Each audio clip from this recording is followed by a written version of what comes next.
see how you can clone a bot in your account or share the bot to any other account. Please note, you cannot have template messages if you want to clone a bot or share the bot to any other account.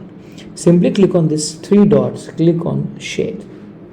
You'll get two options, either to create a one-time shareable link or a lifetime shareable link. You cannot revoke the lifetime shareable link.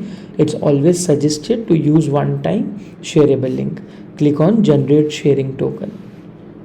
Now simply click here. This URL will get copied and open this URL in new tab.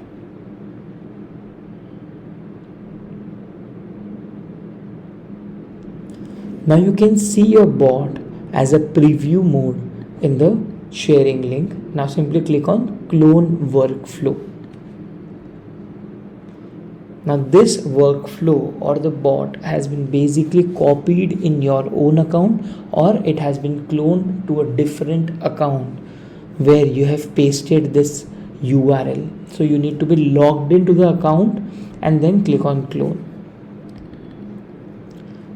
Rename the bot from here, click on save, select the appropriate channel again, because this bot can be cloned to a different account as well. So you need to select the channel again and then save and enable the workflow. Thank you.